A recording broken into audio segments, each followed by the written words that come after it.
ඉතින් WhatsApp එකට ආපු මෙන්න මේ අලුත්ම අප්ඩේට් එක. ඉතින් මෙන්න මේ ස්ටේටස් එකක් දාපුවම ඔයාලට බලා ගන්න පුළුවන් මෙන්න මේ වගේ ඇනිමේෂන් වීඩියෝ එකක් ප්ලේ වෙනවා. ඉතින් මෙන්න මේ ඇනිමේෂන් එක හදාගන්න හැටි තමයි අද වීඩියෝ එකෙන් ඔයාලට කියලා දෙන්නේ. හරි ඉතින් මෙන්න මේ විදිහට ඔයාගේ WhatsApp app එක මේ විදිහට ඕපන් කරගන්න. එහෙම ඕපන් කරගත්තට පස්සේ ඔයාලට බලා ගන්න පුළුවන් පහළ අප්ඩේට් කියලා ටැබ් එක තියෙන. ඉතින් මේක උඩ එකපාර ක්ලික් කරන්න. ඊට පස්සේ ඔයාලට බලා ගන්න පුළුවන් මේ දකුණු පැත්තේ කැමරා මාක් එක. ඉතින් මේ කැමරා මාක් උඩ ක්ලික් කරලා මෙන්න මෙතනින් ඔයාලට අවශ්‍ය කරන ස්ටේටස් එක මුලින්ම ඔයා තෝරගන්න.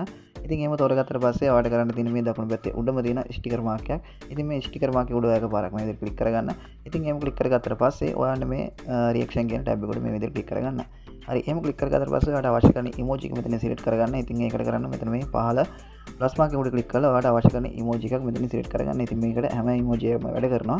ඉතින් ඊට පස්සේ ඔයාලට ගන්න තියෙන මේ දකුණු පැත්තේ උඩම තියෙන done කියන බටන් එක ක්ලික් කරගන්න. ඉතින් එහෙම ක්ලික් කරගත්තට පස්සේ මේක අවශ්‍ය කරන තැනට ඔයාලා මේ පොසිෂන් එක හදා ගන්න පුළුවන්. මේක මූව් කරලා ඔයාලට මෙන්න මේ කැමති තැනකට මේක සෙට් කරගන්න පුළුවන්. ඊට පස්සේ ඔයාලට කරන්න තියෙන මේ send mark එක උඩ ක්ලික් කරගන්න විතරයි. ඉතින් මේ වගේ වීඩියෝස් බලන්න page එක follow කරලා තියාගන්න.